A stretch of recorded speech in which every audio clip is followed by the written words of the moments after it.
오늘은 사사기 6장 11절에서 24절 말씀입니다.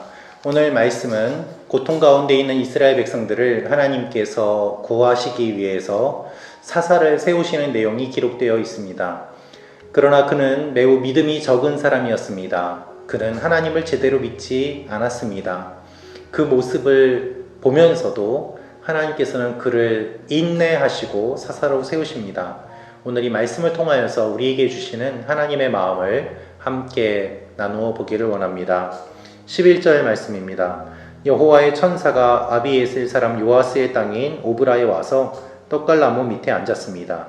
그때 요아스의 아들 기드온은 미디안 사람들에게 들키지 않으려고 포도즙 짜는 큰 통 속에서 밀을 타작하고 있었습니다.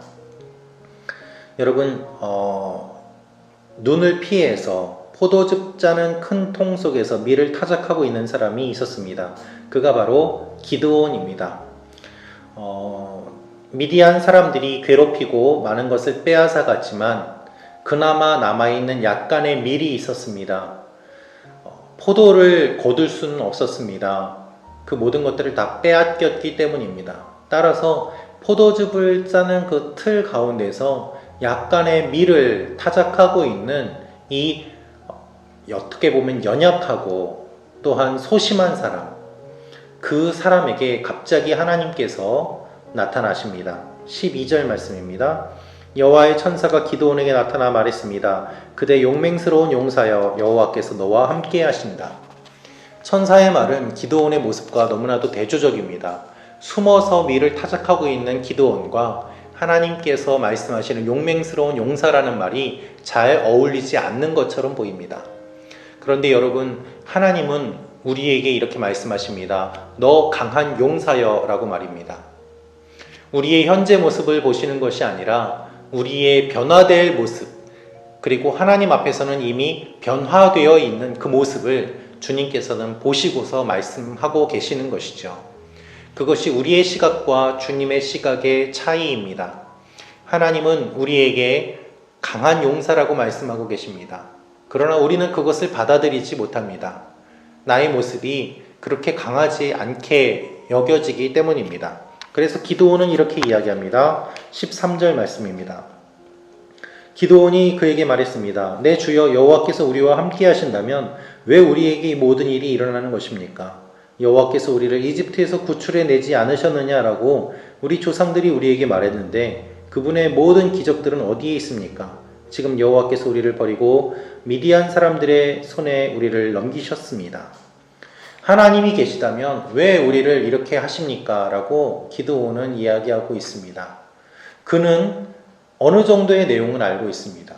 그러나 하나님께서 우리를 미디안 사람들에게 넘기셨다라고 이야기를 하며 일종의 원망과 같은 이야기를 하고 있는 것을 우리가 보게 됩니다.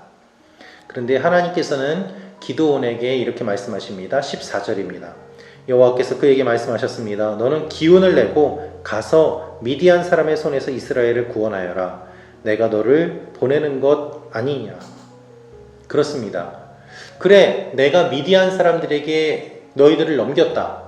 그러니 이제는 네가 가서 그들을 구원하여라. 그래서 내가 나타난 것 아니냐. 주님은 이렇게 말씀하고 계시는 것이죠. 그런데 기드온은 여전히 하나님 앞에 불신앙의 모습을 보입니다. 15절입니다. 기드온이 그에게 말했습니다. 내 주여, 내가 무엇으로 이스라엘을 구원할 수 있겠습니까? 보십시오, 내 집안은 므낫세 가운데 가장 작고 나는 내 아버지의 집에서 가장 어린 사람입니다. 16절입니다. 여호와께서 그에게 말씀하셨습니다. 내가 너와 함께 할 것이니 너는 미디안 사람들을 한 사람을 치듯이 무찌를 것이다. 얼마나 격려가 되고 위로가 되는 말씀입니까? 그런데 기드온은 끝까지 그것을 믿지 않습니다. 받아들이지 않습니다. 어쩌면 사사들 가운데 가장 믿음이 없는 사람이 기드온 같아 보이기도 합니다.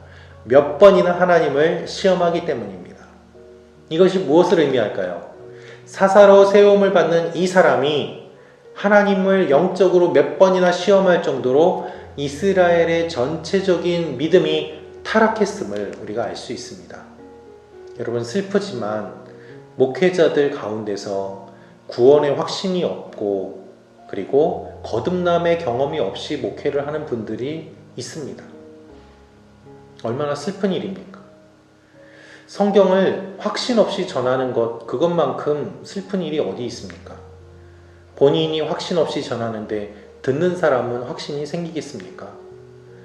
기드온은 지금 하나님 앞에서 자신의 연약함을 겸손이라는 이름으로 포장하며 이야기하고 있습니다. 그리고 불신을 이렇게 나타냅니다. 17절입니다.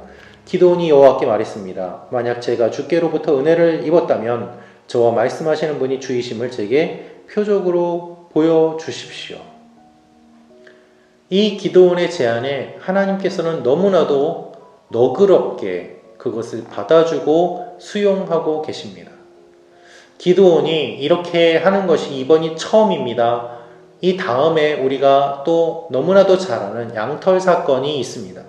기드온은 한 번의 부르심에 순종하지 않고 계속해서 하나님 앞에 의심의 모습을 보입니다. 22절 말씀입니다. 그가 여호와의 천사였음을 기드온이 깨닫고 말했습니다. 주 여호와여, 내가 여호와의 천사의 얼굴을 보았습니다. 그러나 여호와께서 그에게 말씀하셨습니다. 안심하여라, 두려워하지 마라. 너는 죽지 않을 것이다. 하나님의 임재하심을 경험하고 기드온이 두려워 떨지만 하나님께서는 계속해서 그를 위로해 주십니다. 그리고 그곳을 어떻게 부를까요? 24절입니다. 그래서 기드온은 그곳에서 여호와께 제단을 세우고 이를 여호와 샬롬이라고 불렀습니다. 그리하여 이것이 오늘날까지도 여전히 아비에셀 사람의 땅인 오그라에 있는 것입니다. 여호와의 천사를 만났습니다. 하나님을 만나면 죽게 되어 있는데 하나님의 천사를 만났음에도 죽지 않았다. 아, 내가 살았구나. 하나님이 평안을 주시는구나. 그래서 여호와 샬롬, 하나님과 평안을 이루게 되었다라는 것을 그가 지명에 이름까지 붙이면서 그것을 기억하려고 했습니다. 그런데 우리가 이 뒤에 말씀을 보면은 또다시 믿음 없는 모습을 보게 됩니다. 여러분, 하나님께서는 믿음 없는 기드온을 사용하십니다. 그리고 맞춰주시고 불러주시고 계속해서 자신감을 주시고 격려하시고 응원하십니다. 하나님이 오늘 우리에게 말씀하십니다. 너 왜 이렇게 믿음이 없느냐? 책망하시는 것이 아니라 강한 용사여, 일어나라, 싸워라, 할 수 있다, 내가 함께한다, 걱정하지 마라. 이 메시지가 우리 말씀 참고 여러분들에게 주어졌음을 기억하시길 바랍니다. 오늘 하루도 하나님의 격려의 메시지로 새 힘을 얻고 불신이 아니라 믿음의 모습을 보이는 여러분과 제가 되기를 기도합니다. 기도하겠습니다. 아버지 하나님, 하나님의 사람들로 살아가게 하여 주옵소서. 믿음의 사람으로 살게 하시고 불신앙이 아니라 믿음으로 반응하게 하여 주옵소서. 예수님의 이름으로 기도합니다. 아멘.